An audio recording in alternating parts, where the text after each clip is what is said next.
Hello, beautiful souls. Welcome to this quiet space, a place where minds slow down and hearts find peace.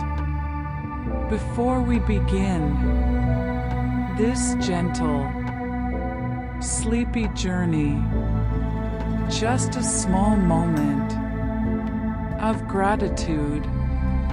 If these moments bring you calm, comfort, or clarity, please subscribe to the channel. Gently tap the like button and leave a comment to let us know you are here. Your support helps us continue creating these peaceful spaces for your mind, for your heart, for your soul. Now, there is nothing else you need to do, nothing to fix, nothing to chase. Just be here in this moment. Close your eyes and slowly settle into a comfortable position. Take a gentle breath in and slowly breathe out. Let your shoulders soften. Let your jaw relax and allow your whole body to feel heavy, safe, and supported. And now, let us gently begin today's journey. The Big Bang is often described by scientists as the beginning of the universe, though this description requires careful clarification because the term itself can create misunderstandings about what physicists and cosmologists actually mean when they use this phrase.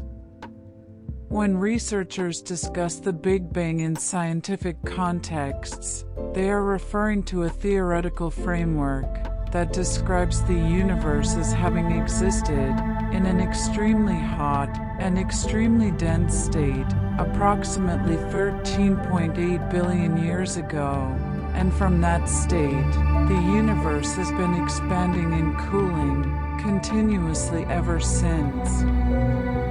This expansion is not an explosion in the conventional sense, where matter moves outward from a central point into pre-existing empty space, but rather a gradual increase in the physical distance between all points in space itself, a process that continues today at rates that vary depending on cosmological distance, and that operates according to principles described by general relativity and observational cosmology.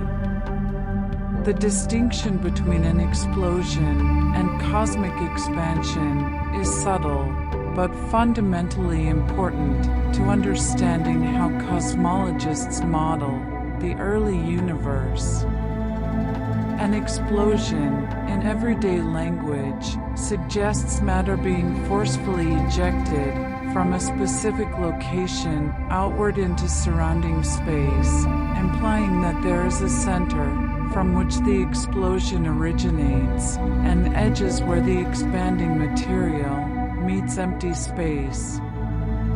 The Big Bang, however, does not describe matter exploding outward from a point, but rather describes space itself expanding uniformly in all directions, carrying matter along with it as distances between objects increase over time. This means that, if one were to trace the expansion backward in time, all points in the observable universe would converge, not toward a single location in space, but toward a state in which all of space was compressed into an extremely small volume with extraordinarily high energy density and temperature. There is no center to this expansion, and there are no edges in the conventional sense, because the expansion applies to all of space equally, making every point in the universe appear to be at the center of expansion from its own perspective. This uniform expansion is described mathematically using solutions to Einstein's field equations of general relativity, particularly the Friedmann equations, which relate the rate of cosmic expansion to the energy content and geometry of space. These equations show that if the universe contains matter and energy distributed relatively uniformly on large scales, then space itself will expand or contract, depending on the balance between gravitational attraction and the initial expansion rate. Observations of distant galaxies show that they are moving away from us, and the farther away they are, the faster they appear to be receding, a relationship described by Hubble's law.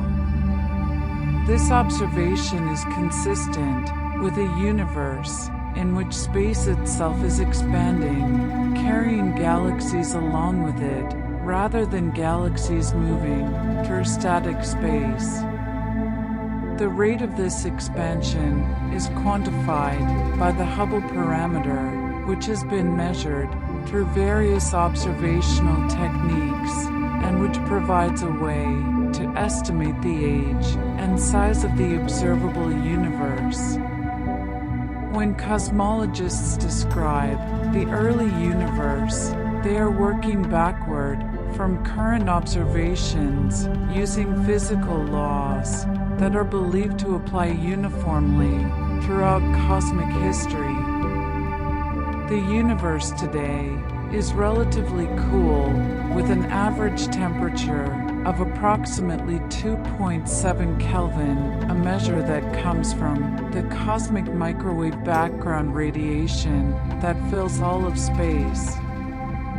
This radiation is a remnant of a time when the universe was much hotter and denser, and by measuring its properties, scientists can infer conditions that existed in earlier epochs. As one traces cosmic history backward in time, the universe becomes progressively smaller, hotter, and denser, with distances between particles decreasing and thermal energies increasing.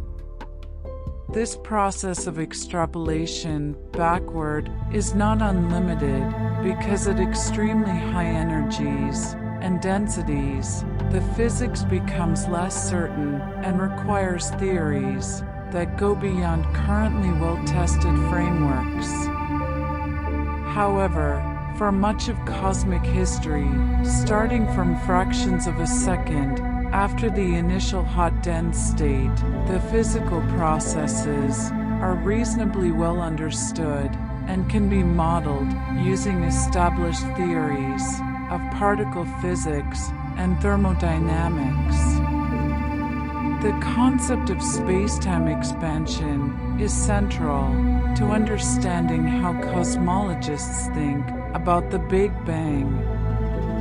In general relativity, space and time are not separate entities, but are combined into a four-dimensional structure called spacetime, which can be curved by the presence of matter and energy. The expansion of the universe is a dynamic change in the geometry of this spacetime, specifically a change in the metric that describes distances between points. In an expanding universe, the scale factor, a mathematical quantity, that describes how distances change with time, increases as time progresses, meaning that the physical distance between any 2 points that are not gravitationally bound to each other will increase over time. This expansion affects the wavelength of light traveling through space, stretching it to longer wavelengths as space expands, a phenomenon known as cosmological redshift. By measuring the redshift of light from distant galaxies and other cosmic sources, astronomers can determine how much the universe has expanded since that light was emitted, allowing them to map the history of cosmic expansion and to test theoretical models of cosmology. Early cosmic conditions are modeled using a combination of general relativity, which describes how space-time responds to matter and energy, and quantum field theory, which describes the behavior of particles and forces at very small scales and high energies. In the very early universe, when temperatures were extremely high, matter as we know it did not exist in its current form. Instead, the universe was filled with a hot, dense plasma of elementary particles and radiation, with particles constantly being created and destroyed through interactions with photons and with each other. As the universe expanded and cooled, the average energy of particles decreased, allowing different types of structures to form in a sequence that depends on temperature and density. This sequence is not abrupt, but gradual, with each transition occurring over a range of conditions and timescales that can be calculated using known physics. Temperature and density in the early universe are closely linked through thermodynamic relationships. As space expands, the volume of any given region increases, which means that the density of matter and radiation within that region decreases proportionally. At the same time, the temperature of the radiation decreases because the expansion stretches the wavelengths of photons, reducing their energy. This cooling is a direct consequence of expansion and occurs continuously as long as expansion continues. The relationship between temperature and time in the early universe can be calculated using the Friedmann equations combined with thermodynamic principles. This relationship shows that temperature decreases as the inverse square root of time in a radiation-dominated universe, meaning that the temperature drops gradually and predictably as the universe ages. The behavior of time itself in early universe models requires careful consideration. In general relativity, time is not absolute, but is part of the space-time structure, and the rate at which time passes can depend on the gravitational field and on the motion of an observer.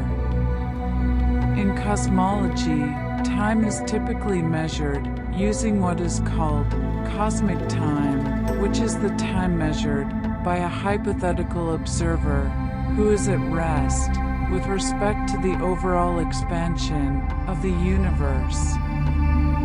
This cosmic time provides a natural way to describe the evolution of the universe, and it is the time coordinate used in the Friedmann equations and in most cosmological models. particles. At very early times, when the universe was extremely dense and hot, the curvature of spacetime was very large, and the behavior of time and space was quite different from what we experience today. However, the physical laws governing this behavior are believed to be the same laws that apply today, simply operating under different conditions. Physical laws, as understood in modern physics, are expected to operate uniformly throughout the expansion of the universe, meaning that the same fundamental forces and interactions that govern particles and fields today also govern them in the early universe. The four fundamental forces, gravity, electromagnetism, the strong nuclear force, and the weak nuclear force, are described by well-tested theories, and these theories can be extrapolated to the high-energy conditions of the early universe with reasonable confidence. However, at extremely high energies, near the Planck scale, where quantum effects of gravity become important, the current theories may not be sufficient, and a complete theory of quantum gravity would be needed to describe physics accurately. For most of cosmic history, though, the known forces and their interactions provide a consistent framework for understanding how matter and energy behaved as the universe expanded and cooled. Matter formation in the early universe is a gradual process that occurs as the temperature drops and conditions become favorable for more complex structures to exist. In the very earliest moments that can be reliably modeled, the universe was filled with a quark-gluon plasma, a state of matter in which quarks and gluons, the fundamental constituents of protons and neutrons, were not bound into individual particles, but moved freely in a dense, hot medium. As the universe expanded and cooled, the temperature eventually dropped below the threshold where quarks and gluons could remain free, and they began to combine into protons, neutrons, and other hadrons in a process called hadronization. This transition occurred gradually over a range of temperatures and is not a sudden event, but a smooth change in the dominant state of matter. Elementary particles emerge as energy cools because the formation of bound states requires that the thermal energy of particles be low enough that attractive forces can hold them together. At very high temperatures, particles have so much kinetic energy that they cannot remain bound, and any structure that forms is immediately torn apart by collisions with other high-energy particles or photons. As the temperature decreases with expansion, the average kinetic energy of particles decreases, and it becomes possible for forces to bind particles into stable structures. This process occurs in stages with different types of particles and structures forming at different temperatures. First, quarks combine into protons and neutrons. Later, as the temperature drops further, protons and neutrons can combine into light atomic nuclei in a process called nucleosynthesis. Still later, when the temperature has dropped much more, nuclei can capture electrons to form neutral atoms. Symmetry breaking is a concept in particle physics that describes how the fundamental forces, which may have been unified at very high energies, become distinct as the universe cools. At extremely high temperatures, the forces that appear different at lower energies may behave as a single unified force, a hypothesis supported by theoretical frameworks such as grand unified theories, and by the observation that the strengths of the fundamental forces appear to converge at high energies. As the universe expands and cools, the symmetry that connects these forces is broken, and the forces take on their distinct characteristics. This symmetry breaking occurs gradually as the temperature passes through specific thresholds, and each symmetry breaking event is associated with a phase transition in the state of the universe. These phase transitions are analogous to transitions in ordinary matter, such as water freezing into ice, but they involve the fundamental fields that permeate space and determine the properties of particles and forces. Radiation dominates the energy balance of the early universe because photons, the particles of light, and other relativistic particles carry most of the energy when the universe is very hot. In a radiation-dominated universe, the energy density is primarily due to radiation rather than matter, and this affects how the universe expands. The expansion rate in a radiation-dominated universe is faster than in a matter-dominated universe for the same energy density, a difference that can be calculated from the Friedmann equations. As the universe expands and cools, the energy density of radiation decreases faster than the energy density of matter because the energy of individual photons decreases with expansion due to redshift, while the mass of individual particles does not change. Eventually, the energy density of matter becomes greater than the energy density of radiation, and the universe transitions from being radiation-dominated to being matter-dominated. This transition occurred roughly 50,000 years after the Big Bang, a time that can be calculated by comparing the rates at which radiation and matter densities decrease with expansion.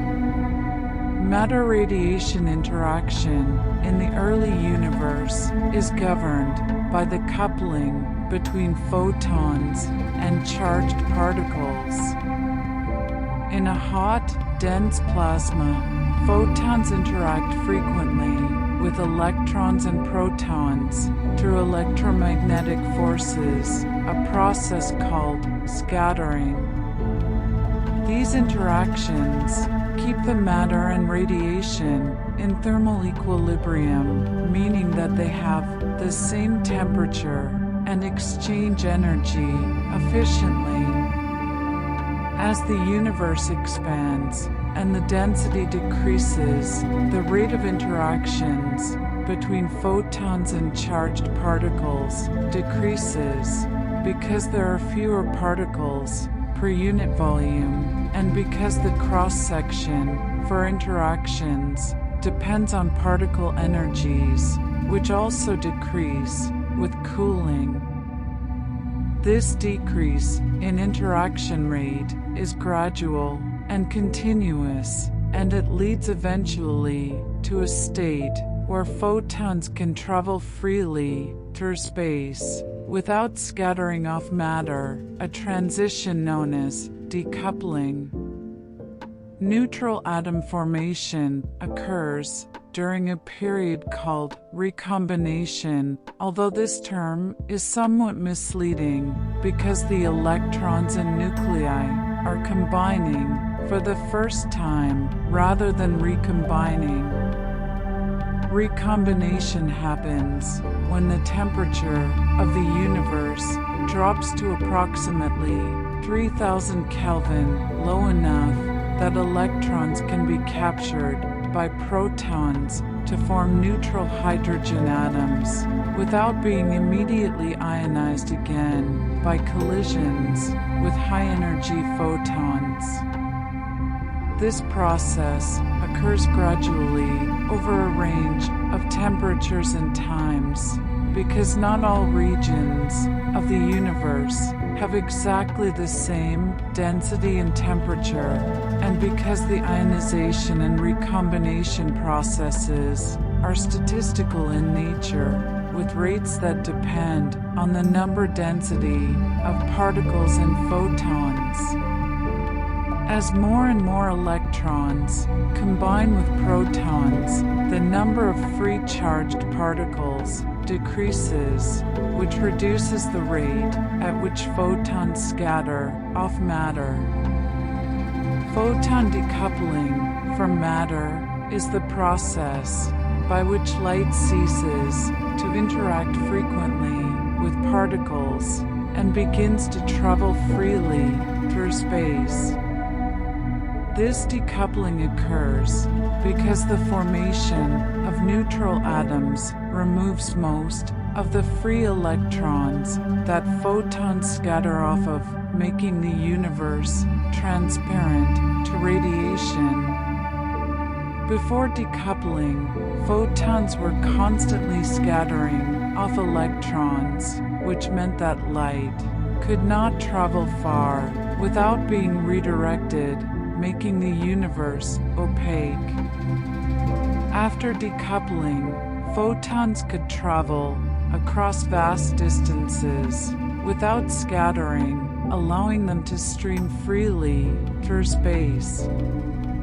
The photons that decoupled at this time are the ones we observe today as the cosmic microwave background, their wavelength stretched by the expansion of space from visible and infrared light to microwave radiation. The cosmic microwave background forms as a snapshot of the universe at the time of decoupling. Because photons stop scattering off matter at this time, the radiation we observe today carries information about the state of the universe when it was approximately 380,000 years old. This radiation is remarkably uniform, with temperature fluctuations of only about 1 part in 100,000, indicating that the universe was extremely homogeneous on large scales at that time. These small fluctuations, however, are extremely important because they represent the initial density variations that would later grow under gravity to form galaxies and large-scale structures.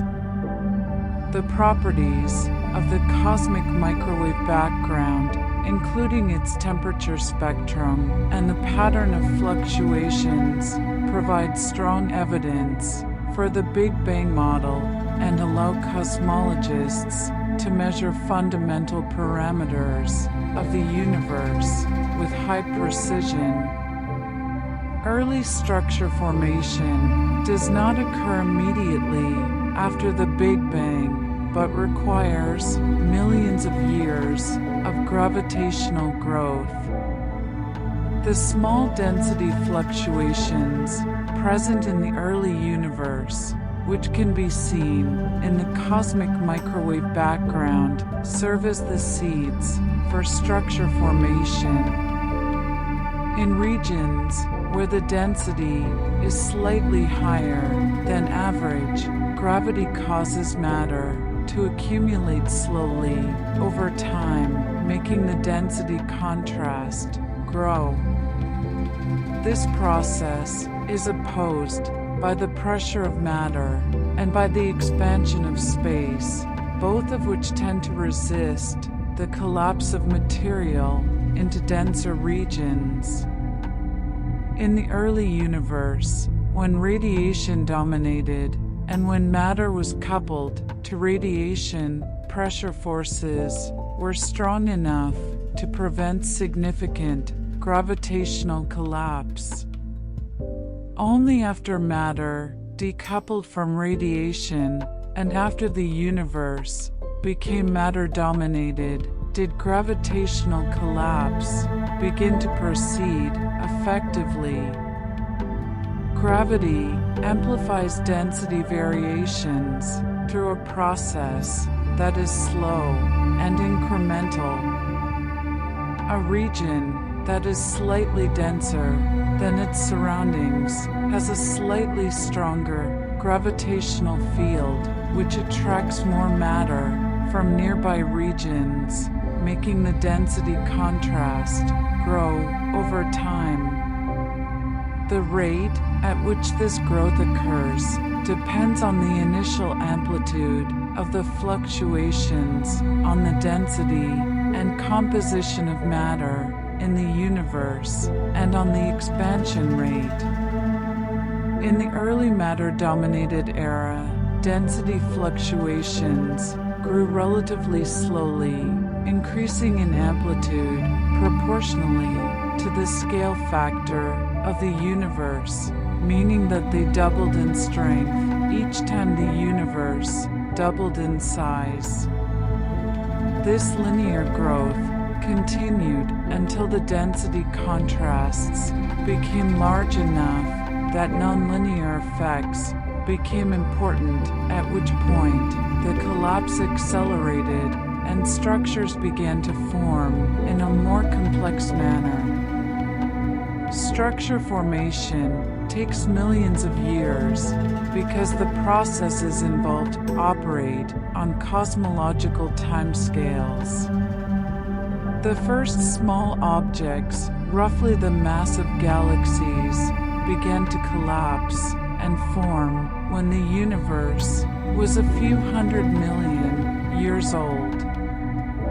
Larger structures, such as clusters of galaxies, took longer to form because they require the accumulation of matter over larger volumes and longer times.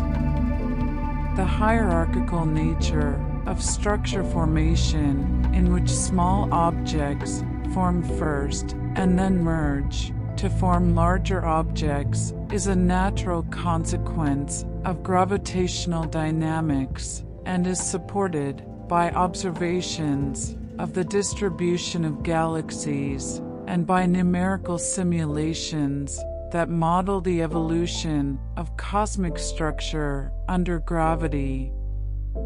The formation of stars within these early structures required additional processes, including the cooling of gas and the fragmentation of collapsing clouds, all of which take time and depend on the physical conditions within forming galaxies. The universe transitions into large-scale calmness as it ages and as the violent processes of the early universe give way to more gradual evolution. In the very early universe, conditions changed rapidly because the temperature and density were very high and because the expansion rate was very fast. As the universe expanded and cooled, the rate of change slowed, and the universe entered a phase where evolution proceeded more gradually. Today, the universe is expanding at a rate that, while still significant on cosmological scales, appears nearly constant over timescales of millions of years, and the large-scale structure of the universe is evolving slowly through the continued gravitational aggregation of matter and through the expansion of space, which carries distant regions farther apart. Expansion continues steadily, without urgency, because it is a consequence of the initial conditions of the universe and of the distribution of matter and energy within it. The expansion is not driven by an ongoing explosion or by any active force pushing space outward, but rather by the inertia of the initial expansion, modified by the gravitational effects of matter and by the influence of dark energy, a component of the universe that causes the expansion to accelerate on very large scales. The expansion proceeds smoothly and continuously, with the scale factor of the universe increasing over time in a manner that can be predicted from the Friedmann equations, given the measured values of cosmological parameters. There is no indication that the expansion will suddenly stop or reverse in the near cosmological future, and current observations suggest that the universe will continue expanding indefinitely. Cosmic inflation is a theoretical extension of the Big Bang model that proposes a period of extremely rapid expansion in the very early universe, occurring in the first tiny fraction of a second after the Big Bang. Inflation is treated cautiously by cosmologists because, while it solves several important problems in cosmology and is supported by indirect observational evidence, it is not directly observed and relies on physics that is not fully understood. The basic idea of inflation is that a special type of energy field, called the inflaton field, caused space to expand exponentially for a brief period, increasing the size of the universe by many orders of magnitude in a very short time. This rapid expansion would have smoothed out any initial irregularities and would have stretched quantum fluctuations in the inflaton field to cosmological scales, creating the density variations that later seeded structure formation. After inflation ended, the inflaton field decayed into ordinary particles and radiation, and the universe transitioned into the standard hot Big Bang phase. Observational evidence for the Big Bang model comes from multiple independent sources, all of which support the conclusion that the universe has been expanding and cooling for billions of years. The cosmic microwave background provides a detailed snapshot of the universe at a specific time in its history and shows patterns that match the predictions of Big Bang cosmology with remarkable precision. The abundances of light elements such as hydrogen, helium, and lithium match the predictions of Big Bang nucleosynthesis, a process that occurred in the first few minutes after the Big Bang, when conditions were right for protons and neutrons to combine into light nuclei. The distribution and motions of galaxies, as revealed by large-scale surveys show patterns consistent with the growth of structure from small initial fluctuations in a matter-dominated universe. The redshift-distance relationship observed in distant galaxies and supernovae confirms that the universe is expanding and provides measurements of the expansion rate and its history. Redshift measurements reflect the gradual expansion of space over cosmic time. When light is emitted from a distant galaxy, it has a specific wavelength determined by the atoms that produced it. As the light travels through space toward us, the expansion of space stretches the wavelength, shifting it toward the red end of the spectrum. The amount of redshift depends on how much the universe has expanded since the light was emitted, which in turn depends on the distance to the source and on the expansion history of the universe.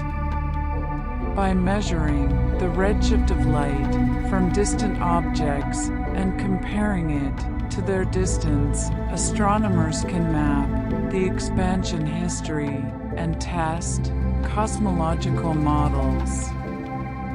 These measurements show that the expansion is smooth and continuous, with no evidence of sudden changes or irregularities on large scales. The universe appears uniform on large scales, a property known as homogeneity, meaning that if one averages over sufficiently large volumes, the distribution of matter and energy is approximately the same everywhere.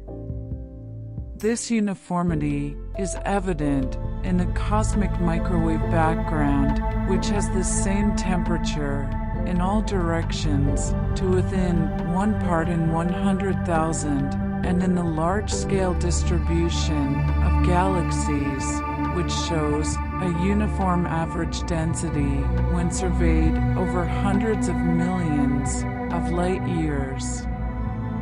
This large-scale uniformity is a key prediction of the Big Bang model and is built into the Friedman equations, which assume that the universe is homogeneous and isotropic on large scales. The observed uniformity supports the idea that the universe evolved from a hot, dense, uniform state, and that the expansion has proceeded smoothly and uniformly across all regions. Cosmic evolution proceeds at low physical intensity in the sense that, while the universe is constantly changing, the rate of change is slow compared to the age of the universe and to the timescales of most physical processes. The universe today is approximately 13.8 billion years old, and over the past several billion years, the expansion rate has been changing very gradually. The cosmic microwave background has been cooling very slowly, and the large-scale structure has been evolving through the slow accumulation of matter under gravity. These changes are significant over billions of years, but are imperceptible over human timescales, or even over the lifetimes of individual stars. This slow, gradual evolution is a consequence of the large size and low average density of the universe, which mean that gravitational and other forces act over long distances and long times. The Big Bang describes a state rather than an event, a distinction that is important for understanding what cosmologists mean by the term. The Big Bang is not a moment of creation in the sense of a sudden event that brought the universe into existence from nothing, but rather a description of the universe as having existed in an extremely hot and dense state at the earliest times that can be modeled with current physics. The term refers to the state of the universe when it was very young and to the process of expansion and cooling that has continued from that state to the present. There is no well-defined moment of creation in the Big Bang model, and the question of what, if anything, existed before the Big Bang, or what caused the universe to be in that initial state, is not addressed by the model itself. These questions lie outside the scope of observational cosmology and enter the realm of speculative theoretical physics and philosophy. Cosmic history unfolds continuously rather than suddenly, with each phase of the universe's evolution flowing smoothly into the next. The transitions between different eras, such as from radiation domination to matter domination, or from the time before recombination to the time after, are not abrupt, but occur gradually over a range of times and conditions. The universe does not jump from one state to another, but evolves smoothly as the temperature and density change with expansion. This continuity is a natural consequence of the physical laws governing the universe, which operate continuously and do not allow for sudden, discontinuous changes in the absence of specific triggers. The smooth evolution of the universe is reflected in the continuous nature of the cosmic microwave background spectrum, in the gradual formation of structure, and in the steady expansion of space.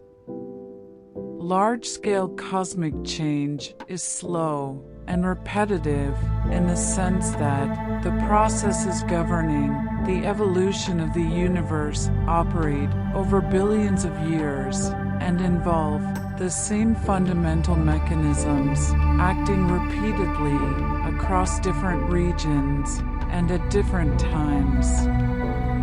The collapse of overdense regions to form galaxies, the cooling and condensation of gas to form stars, and the expansion of space, carrying distant galaxies apart, are all processes that occur continuously and that have been occurring throughout cosmic history.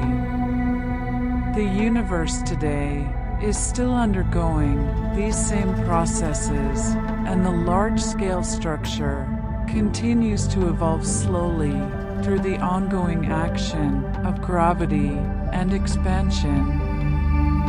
This repetitive, gradual change gives cosmic evolution a predictable and orderly character, with the future evolution of the universe being determined by the same laws that governed its past. Equilibrium emerges over long cosmological timescales as the universe settles into states where opposing forces balance. In the early universe, processes occurred rapidly because the density and temperature were high, but as the universe expanded and cooled, the rates of reactions and interactions slowed, and the universe approached states of local equilibrium where energy was distributed evenly and where changes occurred only slowly. For example, the cosmic microwave background is in thermal equilibrium with a blackbody spectrum that indicates that photons were distributed according to a specific temperature at the time of decoupling. The large-scale structure of the universe, while still evolving, is approaching a state where the expansion of space balances the gravitational attraction of matter, leading to a universe that expands steadily without collapsing or accelerating dramatically, at least on the scales of clusters and smaller structures. Most of the universe remains dark, cold, and stable in the sense that the vast majority of space is nearly empty, with very low temperatures and very low densities of matter and energy. The average temperature of the universe today is approximately 2.7 Kelvin, only slightly above absolute zero, and the average density of matter is extremely low, roughly 1 hydrogen atom per cubic meter when averaged over very large scales. Most of space is intergalactic space, far from stars and galaxies, where conditions are very stable and where changes occur only over extremely long timescales. Even within galaxies, most of the volume is empty space between stars, and most stars are relatively stable, burning fuel slowly over billions of years without dramatic changes. The universe is thus characterized by vast regions of calm, stable conditions with intense activity occurring only in localized regions such as the cores of stars or in the vicinity of black holes. Energy density decreases calmly with expansion as the volume of the universe increases and as the energy is spread over a larger space.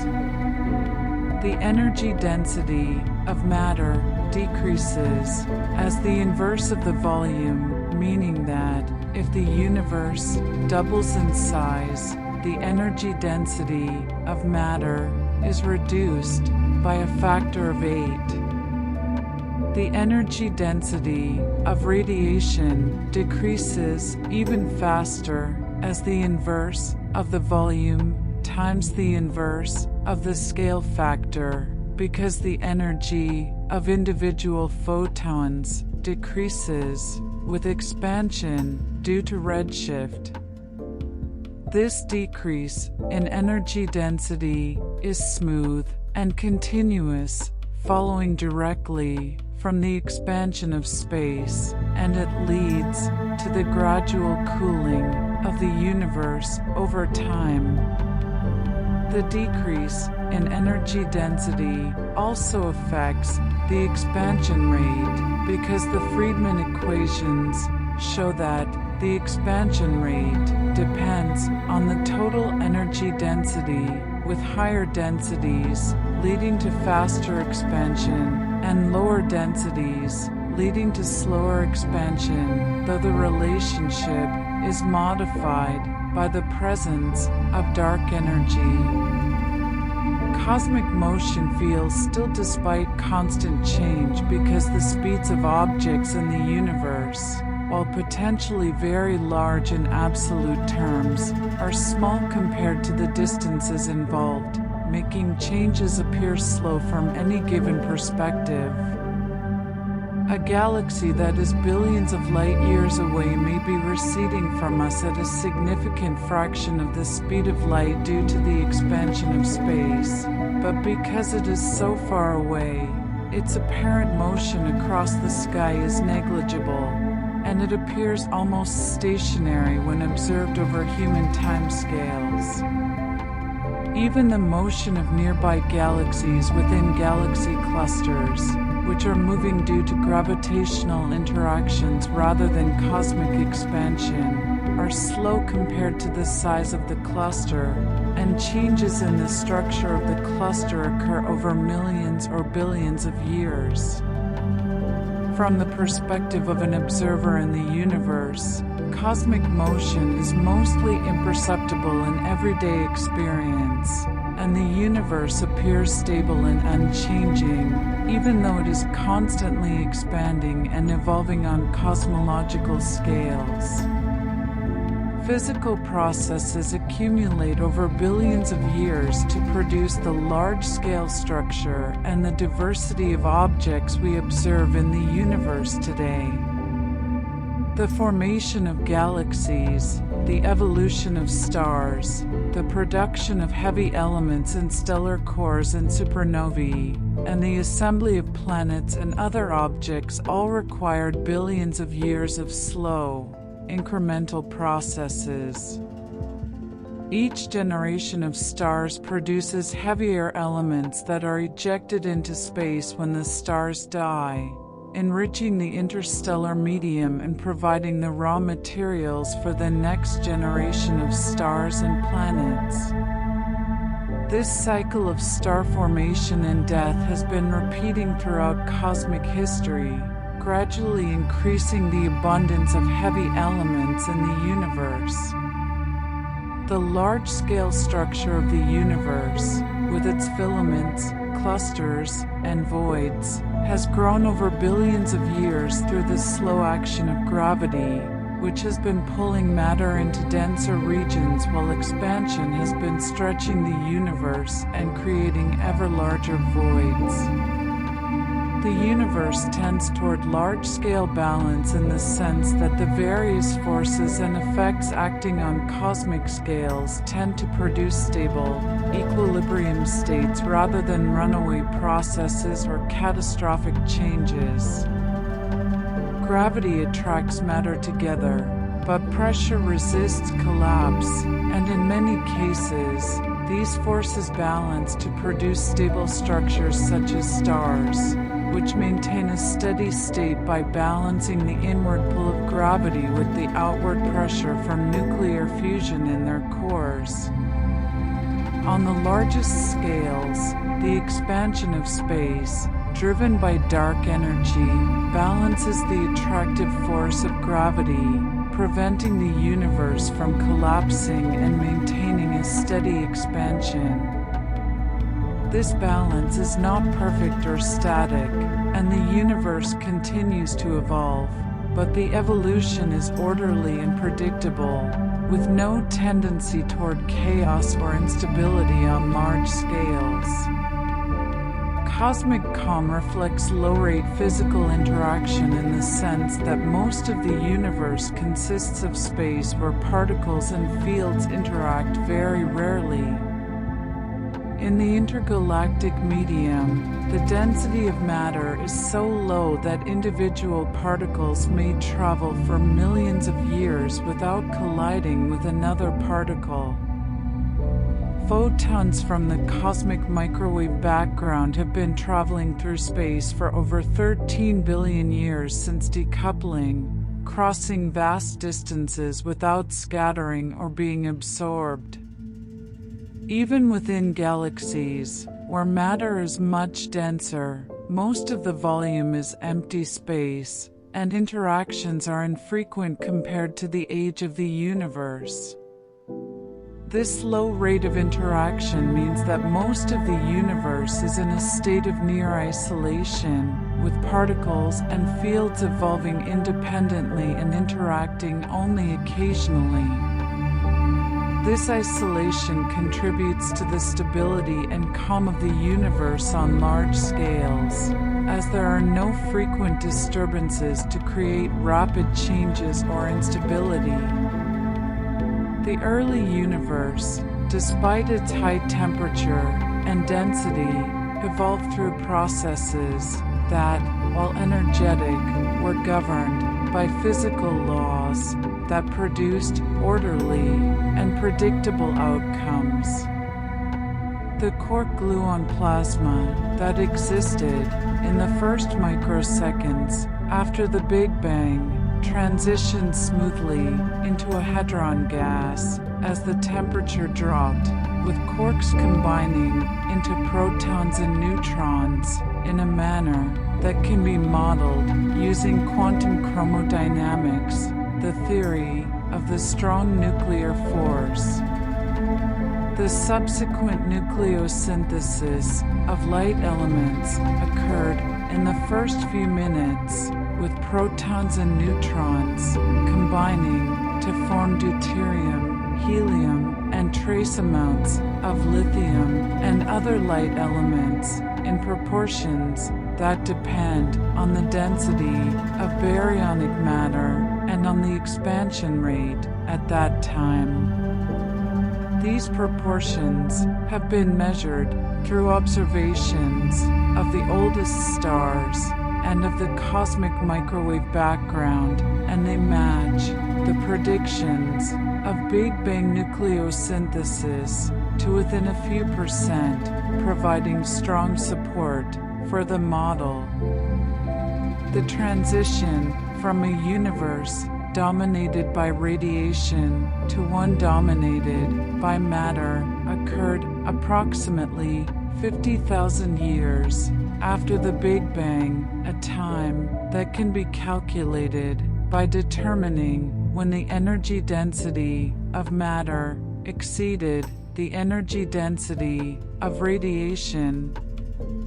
Before this time, the dynamics of the universe were determined primarily by radiation, which had a larger energy density and thus a stronger influence on the expansion rate.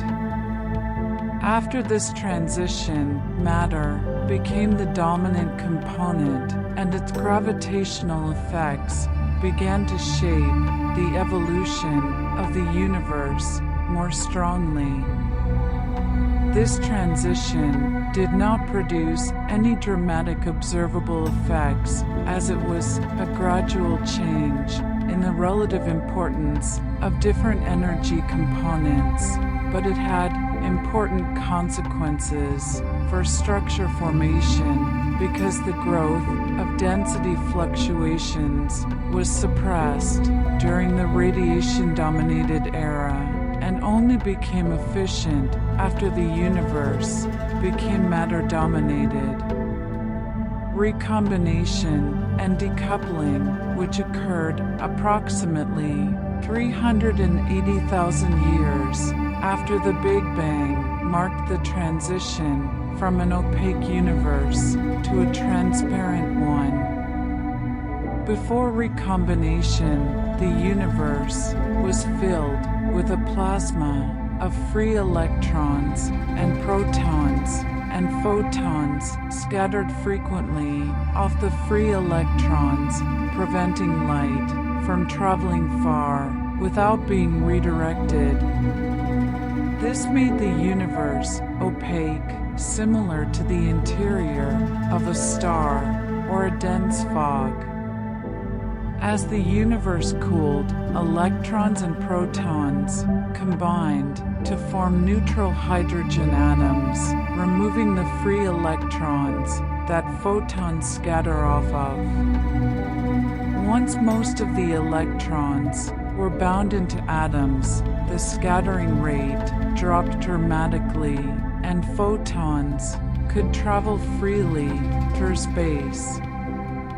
This transition occurred over a period of roughly 100,000 years, during which the fraction of ionized matter decreased gradually as the temperature dropped and as more atoms formed.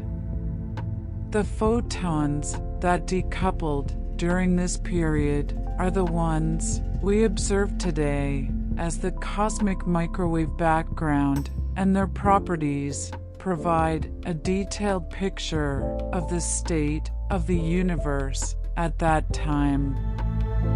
The cosmic microwave background has been measured with extraordinary precision by satellites such as COBE, WMAP, and Planck, which have mapped the temperature of the radiation across the entire sky with high angular resolution. These measurements show that the radiation has a nearly perfect blackbody spectrum with a temperature of approximately 2.725 Kelvin, confirming that it originated from a state of thermal equilibrium in the early universe. The temperature fluctuations in the cosmic microwave background are extremely small, about 1 part in 100,000, and they show a specific pattern that depends on the physics of the early universe and on the values of cosmological parameters. By analyzing these fluctuations, cosmologists can determine the geometry of the universe, the density of matter and dark energy, the expansion rate, and many other fundamental properties with high precision. Dark matter plays a crucial role in the formation of structure in the universe, even though it does not interact with light and is invisible to telescopes.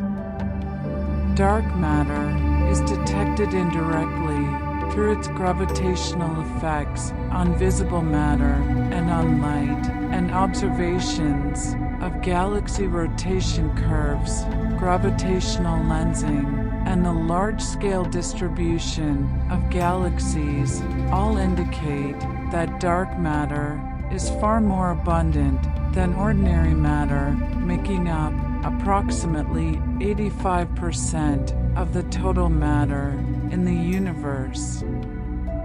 Dark matter began to clump under gravity earlier than ordinary matter because it does not interact with radiation and was not subject to the pressure forces that resisted the collapse of baryonic matter before recombination. This early clumping created gravitational potential wells into which ordinary matter fell after recombination, seeding the formation of galaxies and large-scale structure. Without dark matter, the observed structure of the universe could not have formed in the time available, and the distribution of galaxies would be very different from what is observed. Dark energy is a component of the universe that causes the expansion to accelerate rather than slow down, as would be expected if gravity were the only force affecting the expansion. Dark energy was discovered through observations of distant supernovae, which showed that they were fainter than expected, indicating that they were farther away than predicted by models without dark energy. This implied that the expansion of the universe has been accelerating over the past several billion years, with distant galaxies receding faster than they would if the expansion were slowing down due to gravity alone. Dark energy is the dominant component of the universe today, making up approximately 68% of the total energy density, and it has a constant density that does not decrease as the universe expands. This constant density means that as the volume of the universe increases, the total amount of dark energy increases proportionally, driving the acceleration of expansion.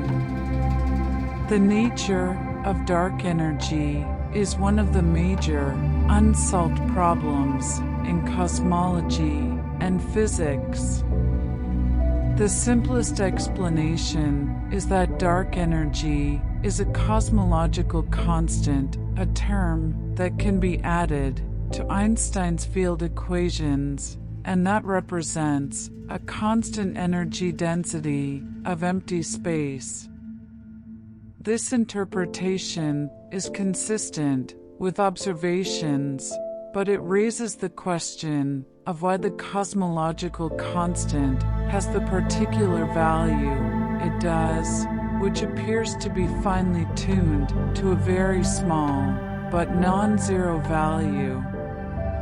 Alternative explanations propose that dark energy is a dynamic field that changes over time, similar to the inflaton field hypothesized to drive cosmic inflation, but observational evidence for such variations is limited.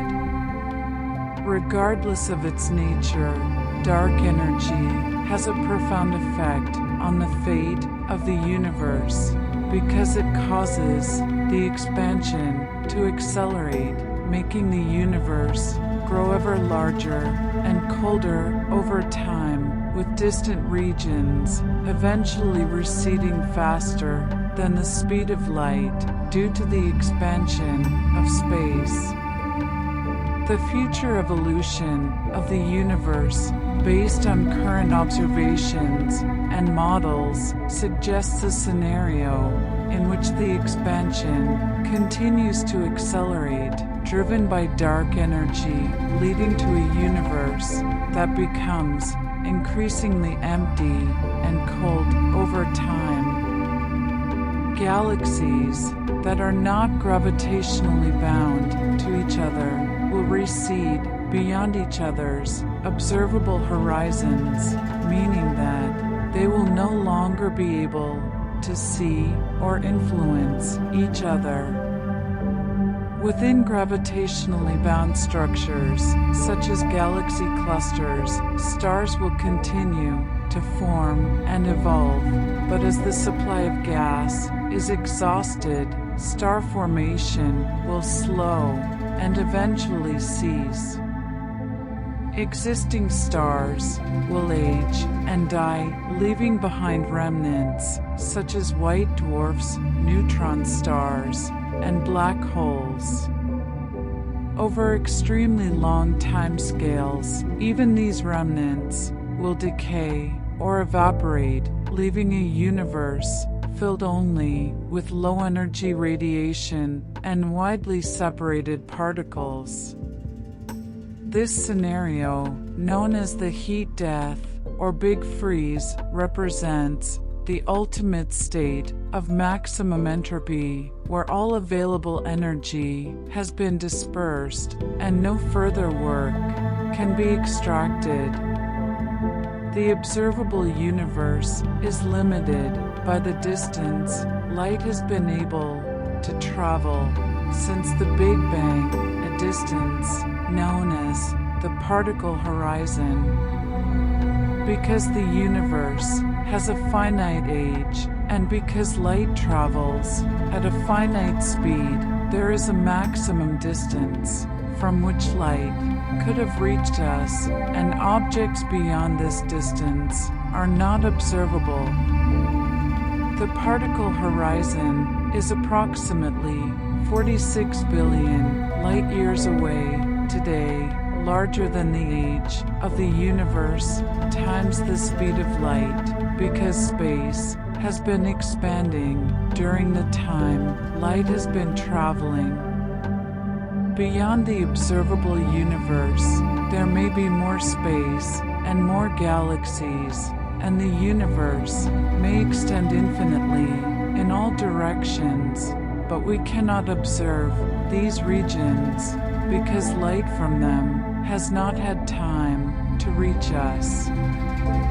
The structure and properties of the unobservable universe are unknown, but if the universe is homogeneous and isotropic on large scales, as suggested by the cosmological principle, then the unobservable universe is likely similar to the observable universe.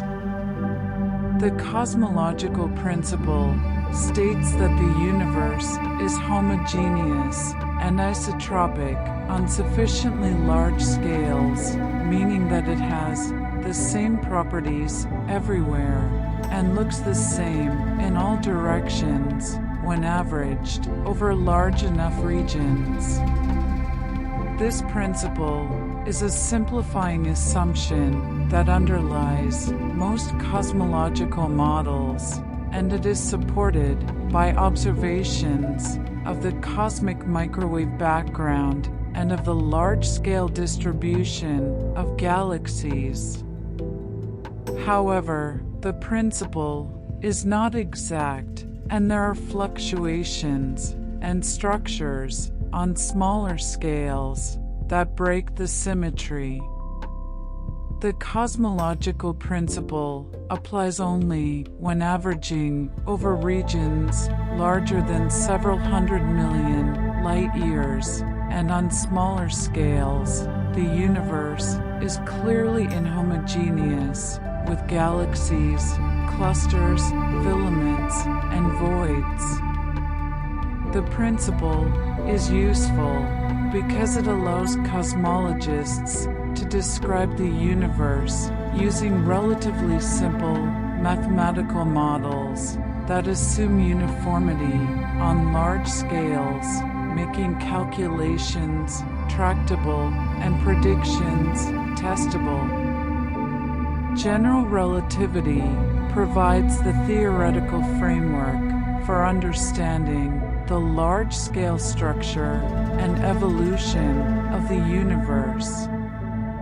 The field equations of general relativity relate the curvature of spacetime to the distribution of matter and energy, and they can be solved to find models of the universe that describe how space expands or contracts over time. The Friedmann-Lemaitre-Robertson-Walker metric is a solution to the field equations that describes a homogeneous isotropic universe, and it is the basis for the standard Big Bang cosmology.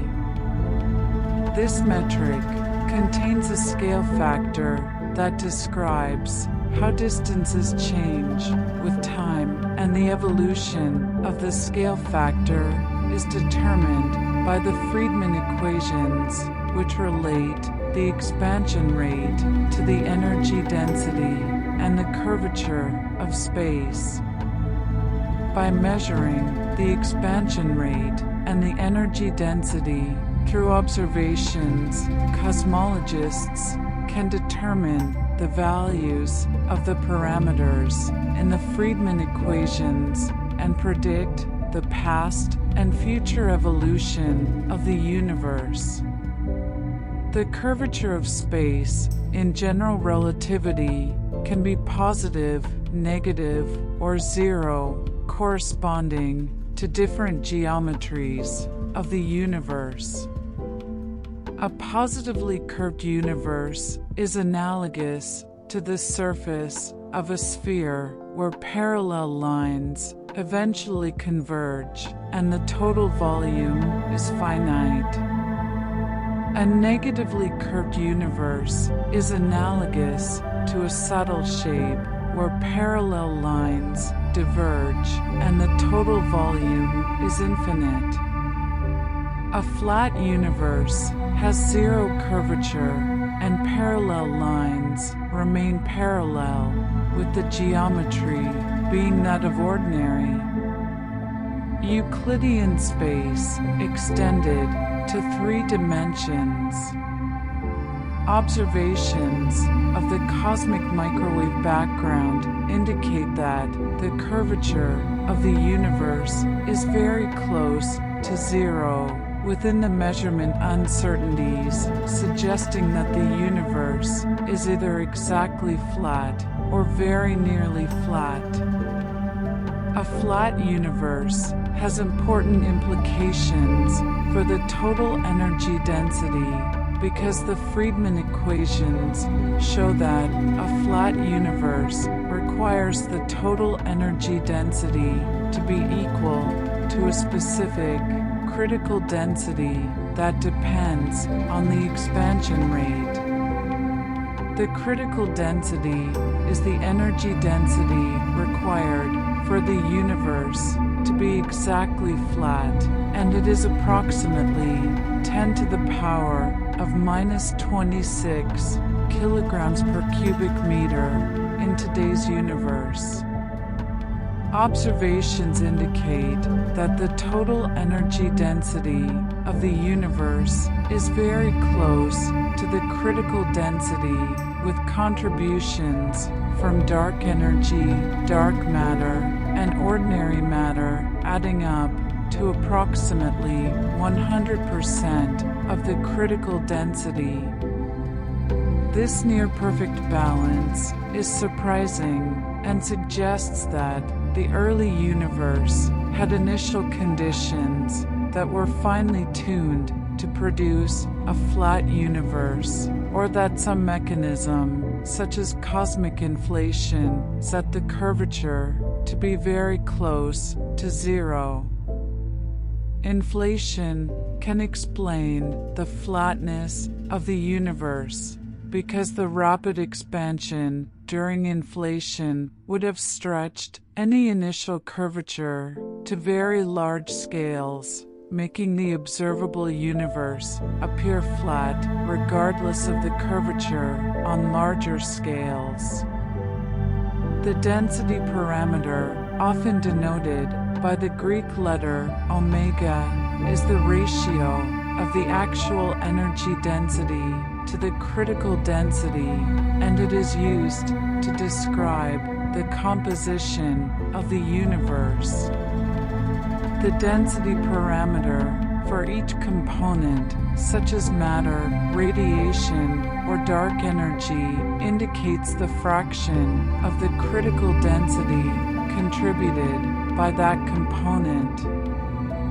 Observations indicate that the density parameter for dark energy is approximately 0.68, for dark matter approximately 0.27, and for ordinary matter approximately 0.05, with radiation contributing a negligible amount today.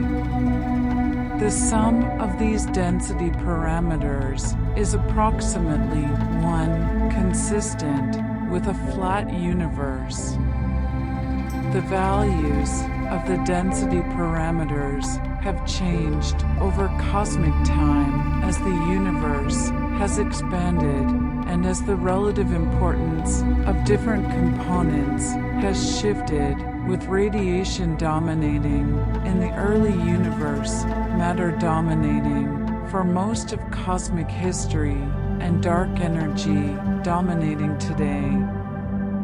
The age of the universe can be calculated from the expansion rate and the density parameters using the Friedman equations. The current best estimate, based on observations of the cosmic microwave background and other measurements, is that the universe is approximately 13.8 billion years old, with an uncertainty of less than 1%. This age is consistent with the ages of the oldest stars, which are approximately 13 billion years old, and with the ages of the oldest galaxies observed at high redshift, which appear as they were only a few 100 million years after the Big Bang. The consistency of these different age estimates provides strong support for the Big Bang model and for the values of the cosmological parameters derived from observations. The age of the universe places constraints on the possible histories of cosmic evolution and on the processes that could have occurred at different times. The size of the observable universe is determined by the distance light has been able to travel since the Big Bang, taking into account the expansion of space during that time. The current size of the observable universe is approximately 93 billion light-years in diameter, much larger than the age of the universe times the speed of light, because space has been expanding while light has been traveling. This means that the most distant objects we can observe are now much farther away than they were when the light we see from them was emitted. The size of the observable universe is not fixed, but increases with time as light from more distant regions reaches us, though the rate of increase is affected by the accelerating expansion driven by dark energy, which will eventually limit how much of the universe we can observe. The concept of the Big Bang as a beginning is sometimes misunderstood to imply that the universe was created from nothing at a specific moment in time. However, the Big Bang model itself does not address the question of ultimate origins or of what, if anything, existed before the Big Bang. The model describes the evolution of the universe from a hot, dense state forward in time, but it does not explain why the universe was in that state or what caused it to begin expanding. Questions about the ultimate origin of the universe, about what happened before the Big Bang, or about whether time itself had a beginning, are beyond the scope of observational cosmology and enter the realm of speculative theoretical physics and metaphysics. Some theoretical frameworks, such as quantum cosmology or models involving multiple universes, attempt to address these questions, but they are not yet testable with current observations and remain speculative. The expansion of the universe is not a movement of galaxies through space, but rather an increase in the distance between galaxies due to the expansion of space itself. This distinction is subtle but important for understanding cosmology.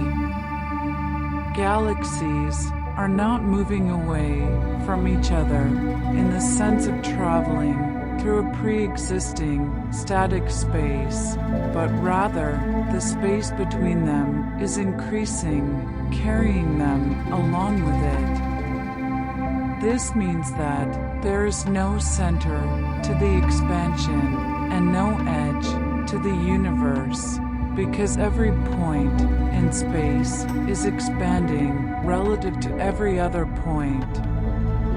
An observer at any location in the universe would see distant galaxies receding in all directions, making it appear that they are at the center of the expansion, but this is simply a consequence of the uniform expansion of space and does not indicate a special location. The redshift of light from distant galaxies is a direct consequence of the expansion of space. As light travels through expanding space, its wavelength is stretched, shifting it toward the red end of the spectrum. The amount of redshift is proportional to how much the universe has expanded since the light was emitted, and it provides a way to measure the distance to the source and the rate of expansion. For nearby galaxies, the redshift is small, corresponding to small expansion factors and relatively recent emission times.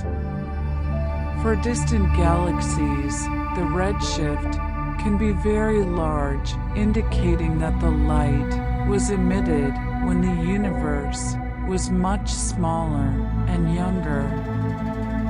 The most distant galaxies observed have redshifts of 10 or more, corresponding to times when the universe was less than 1 billion years old and only a fraction of its current size.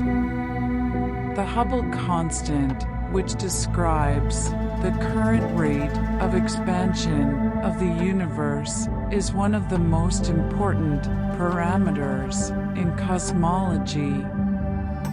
It is defined as the rate at which the recession velocity of galaxies increases with distance, and it has units of kilometers per second per megaparsec.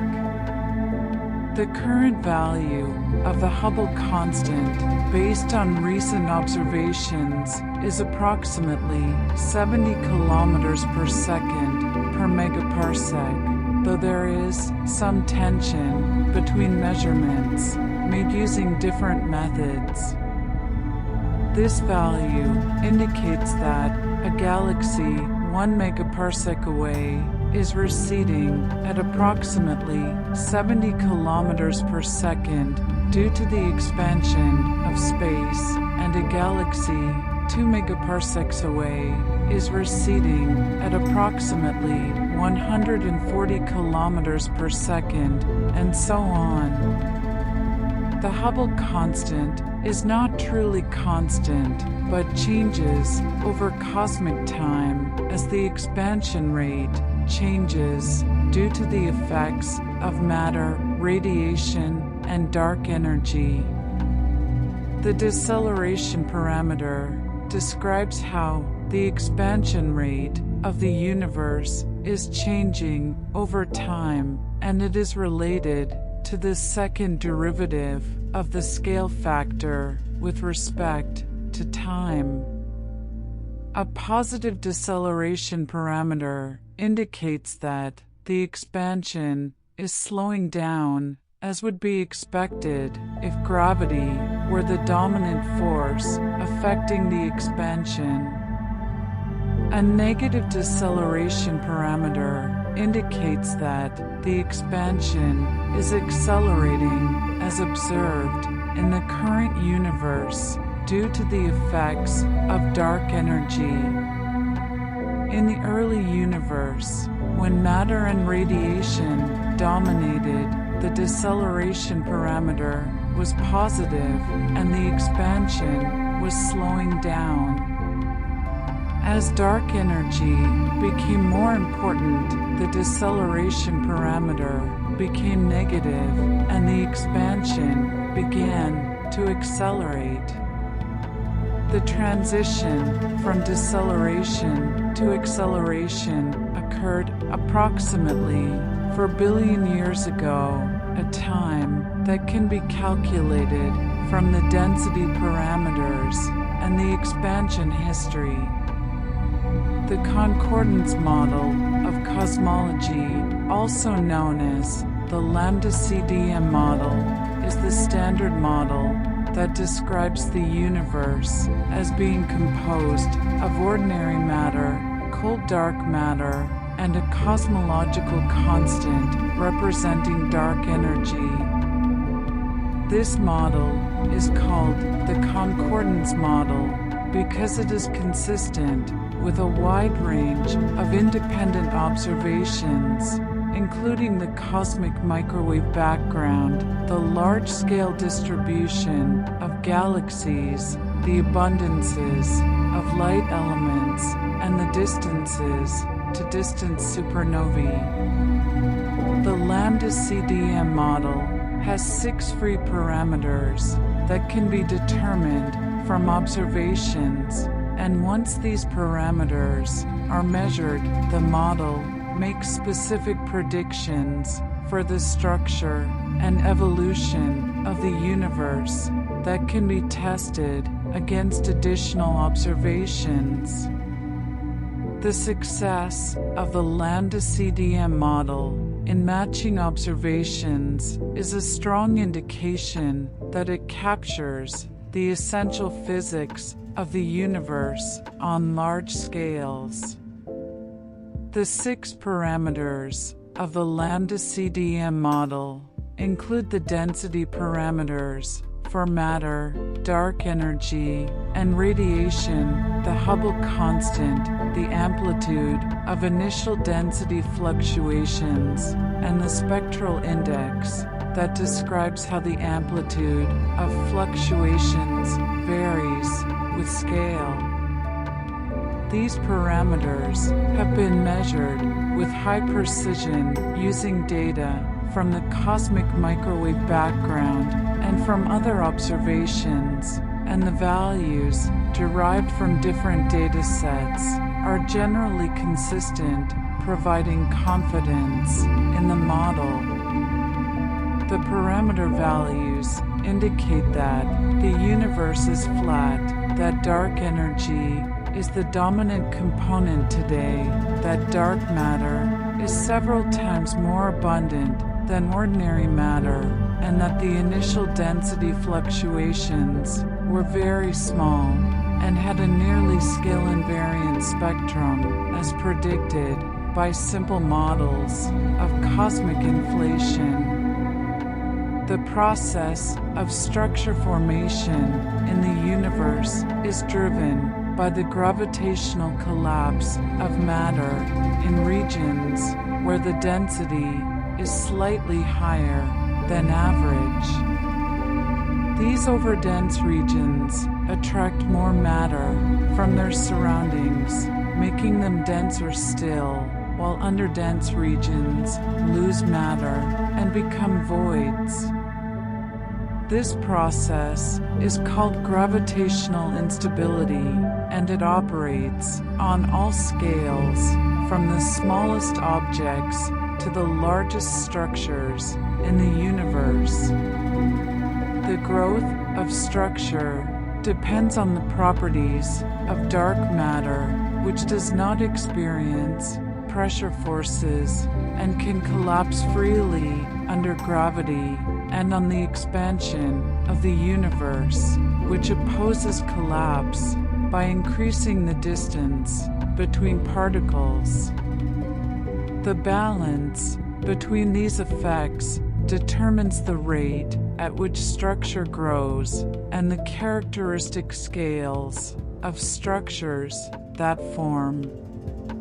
Numerical simulations of structure formation use computers to solve the equations of motion for large numbers of particles representing dark matter and baryonic matter, tracking how they move and interact under gravity and other forces.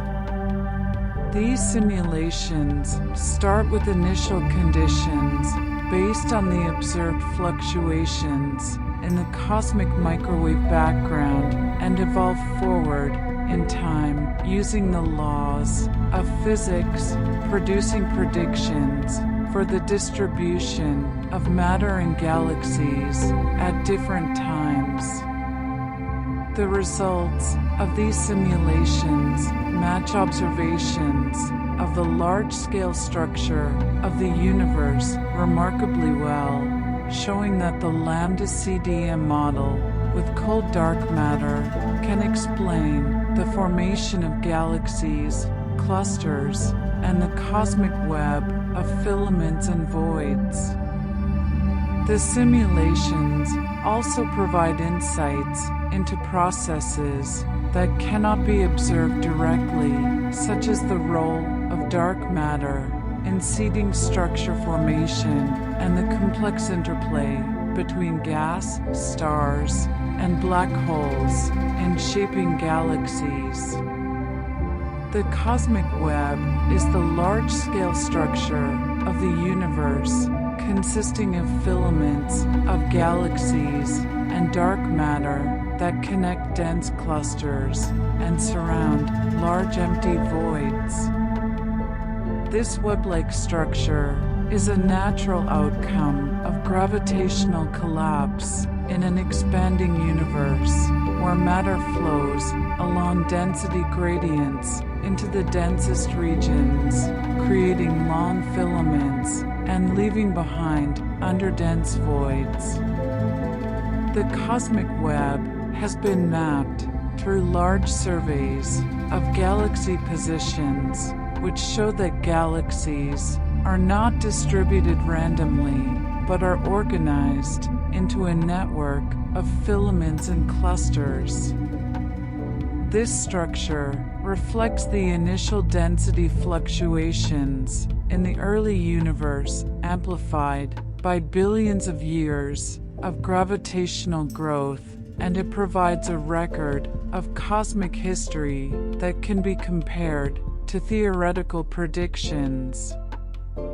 Voids are large regions of the universe where the density of galaxies and dark matter is much lower than average, and they occupy most of the volume of the universe.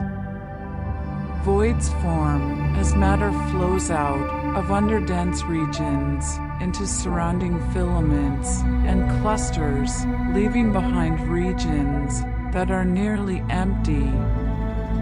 The formation of voids is a natural consequence of the same gravitational processes that create overdense regions, and the properties of voids, such as their size and shape, depend on the initial conditions and on the dynamics of structure formation.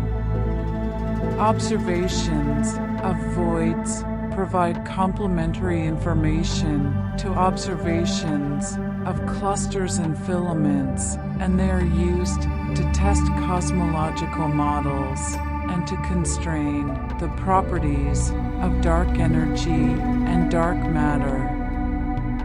The distribution of matter in the universe can be described statistically using quantities such as the correlation function and the power spectrum, which measure how the density of matter varies as a function of distance or scale. The correlation function describes the probability that two galaxies are separated by a given distance, and it shows that galaxies are more likely to be found close together than far apart, reflecting the clustering produced by gravitational collapse. The power spectrum is the Fourier transform of the correlation function, and it describes the amplitude of density fluctuations as a function of scale, with larger amplitudes at small scales where gravitational collapse has been most effective. The power spectrum measured from galaxy surveys and from the cosmic microwave background matches the predictions of the lambda CDM model, providing strong evidence for the model and for the values of its parameters. The baryonic acoustic oscillations are subtle features in the distribution of galaxies that arise from sound waves in the early universe before recombination. These sound waves, driven by pressure forces in the hot plasma, created regions of compression and rarefaction that left an imprint on the distribution of matter. After recombination, the sound waves stopped propagating but the imprint remained as a characteristic scale in the distribution of galaxies corresponding to the distance sound could travel before recombination. This scale, approximately 150 megaparsecs today, can be measured from galaxy surveys and provides a standard ruler for cosmology, allowing astronomers to measure the expansion history of the universe and to constrain the properties of dark energy. The detection of baryonic acoustic oscillations in galaxy surveys is a major success of observational cosmology and provides independent confirmation of the lambda CDM model. The weak gravitational lensing of distant galaxies by foreground matter provides another way to map the distribution of dark matter and to test cosmological models. Gravitational lensing occurs when light from distant objects is bent by the gravitational field of intervening matter, causing the images of the distant objects to be distorted. By measuring the shapes of large numbers of distant galaxies and analyzing the statistical properties of their distortions, astronomers can infer the distribution of matter along the line of sight and can measure the amplitude of density fluctuations as a function of scale and redshift. Weak lensing measurements are sensitive to all matter, including dark matter, and they provide a direct probe of the gravitational potential, making them a powerful tool for testing the predictions of structure formation models and for constraining the properties of dark energy. The study of galaxy clusters, the largest gravitationally bound structures in the universe, provides insights into the formation and evolution of structure on the largest scales. Clusters contain hundreds or thousands of galaxies and are embedded in massive halos of dark matter, and they are rare objects that form only in the highest density peaks of the initial density fluctuations. The abundance and properties of clusters as a function of mass and redshift depend on the cosmological parameters and on the growth rate of structure, making them sensitive probes of cosmology. Observations of clusters using X-ray telescopes, which detect the hot gas between galaxies, and using gravitational lensing, which measures the total mass, including dark matter, provide measurements of cluster masses and temperatures that can be compared to theoretical predictions. The number of massive clusters observed at high redshifts is lower than predicted by some models, providing constraints on the amplitude of density fluctuations and on the properties of dark energy. The intergalactic medium, the diffuse gas that fills the space between galaxies, contains most of the ordinary matter in the universe, though it is very tenuous and difficult to observe directly. The intergalactic medium is heated to high temperatures by the energy released during structure formation and by the ultraviolet radiation from stars and quasars, and it is partially ionized with electrons and protons existing as free particles rather than being bound into atoms. The intergalactic medium can be studied by observing how it absorbs light from distant quasars, creating a forest of absorption lines in quasar spectra that correspond to clouds of gas at different redshifts along the line of sight. The properties of these absorption lines depend on the density, temperature, and ionization state of the gas, and they provide information about the distribution of matter on small scales and about the history of cosmic reionization, the process by which the universe transitioned from being neutral to being ionized as the first stars and galaxies formed. Cosmic reionization occurred gradually over a period of several 100 million years, beginning when the first stars and galaxies formed and ending when most of the hydrogen in the universe had been ionized by their ultraviolet radiation. Before reionization, the universe was filled with neutral hydrogen gas, which is opaque to ultraviolet light, and this gas absorbed the light from the first stars and galaxies, limiting how far their radiation could travel.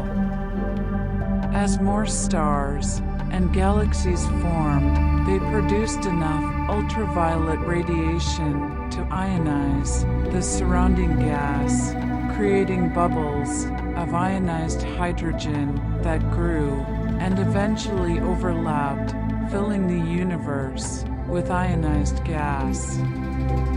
The exact timeline of reionization is not well known, but observations of high redshift quasars and galaxies suggest that it was largely complete by the time the universe was approximately 1 billion years old.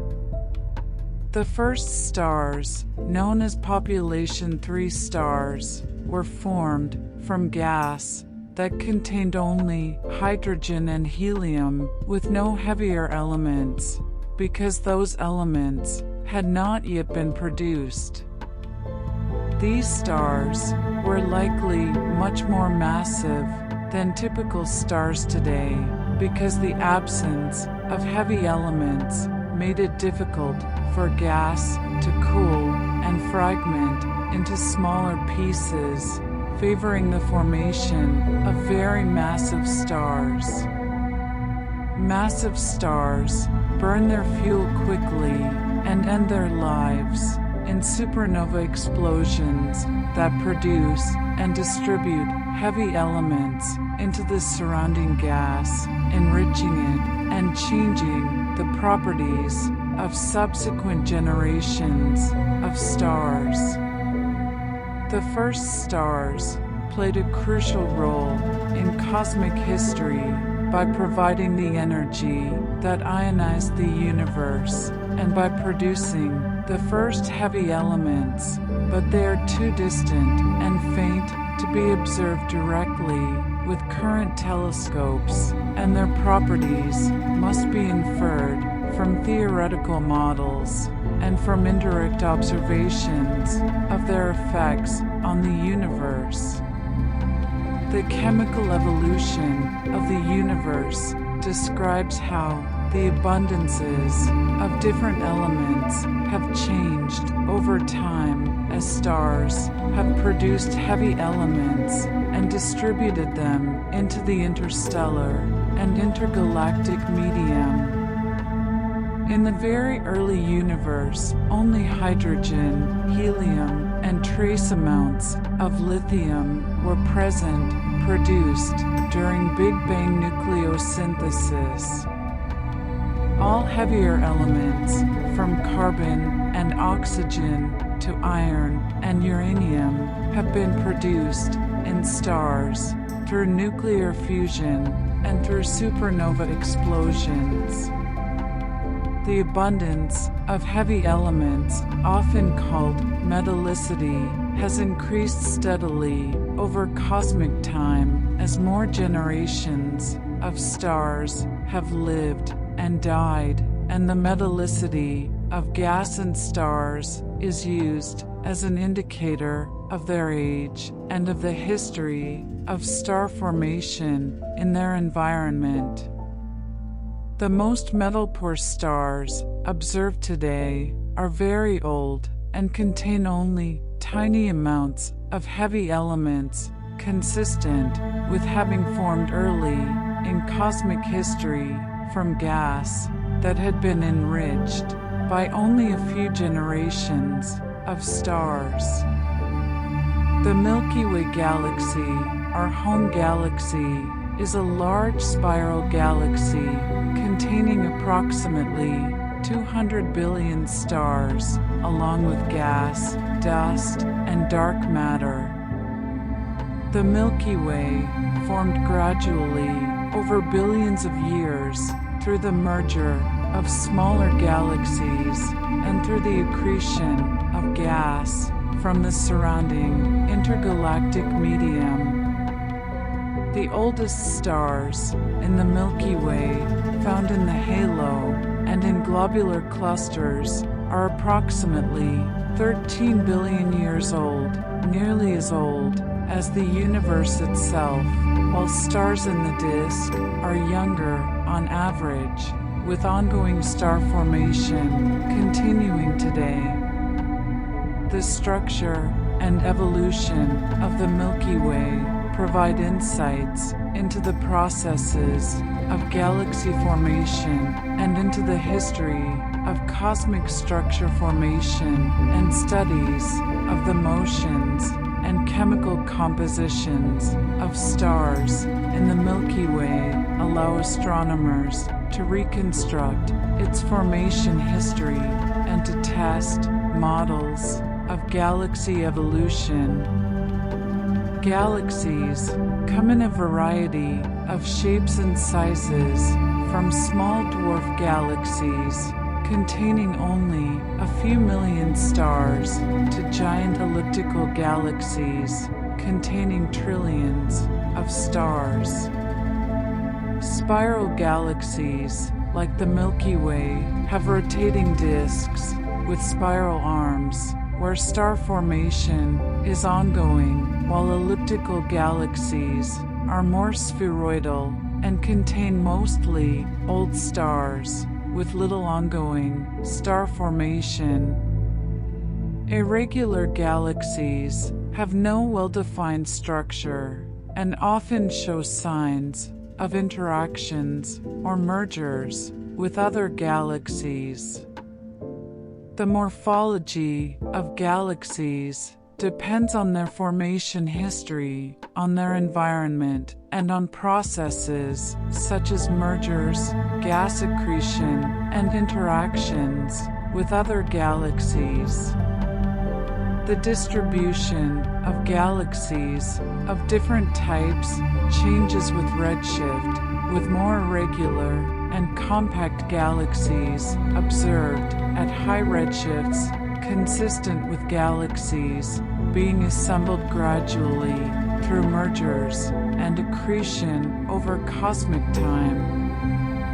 The expansion of the universe will continue indefinitely if dark energy remains dominant and if its density does not decrease over time, leading to a future in which the universe becomes ever larger, colder, and emptier. As galaxies outside our local group recede beyond the observable horizon due to the accelerating expansion, the night sky will eventually become dark, except for the light from stars within our own galaxy and from the few galaxies that are gravitationally bound to us. Star formation will continue as long as gas is available, but the supply of gas will be exhausted over time as it is converted into stars or ejected from galaxies, and eventually star formation will cease. Existing stars will age and die, leaving behind white dwarfs, neutron stars, and black holes.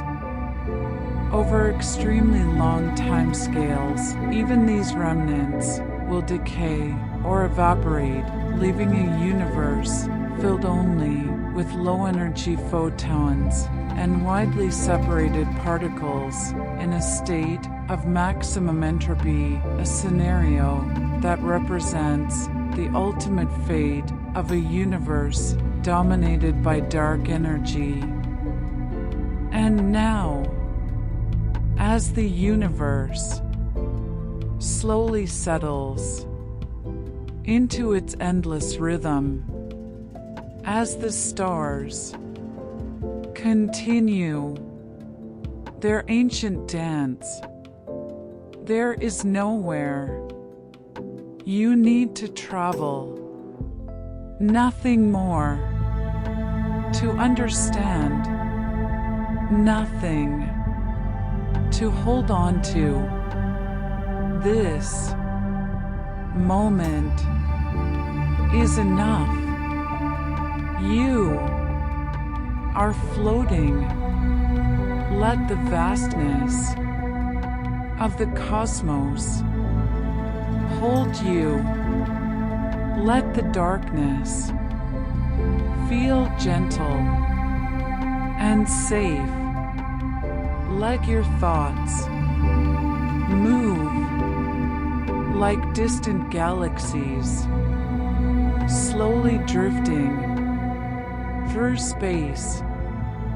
May your body sink into stillness like stardust, settling into quiet light. May your breath flow softly and naturally like planets moving in silent harmony. May your mind wander freely like constellations shining in endless night. As the universe continues its timeless expansion, you may drift just as gently into sleep, and when morning arrives, may you awaken refreshed, balanced, and calm, carrying a quiet sense of cosmic peace and inner light. Good night, and rest within the infinite universe.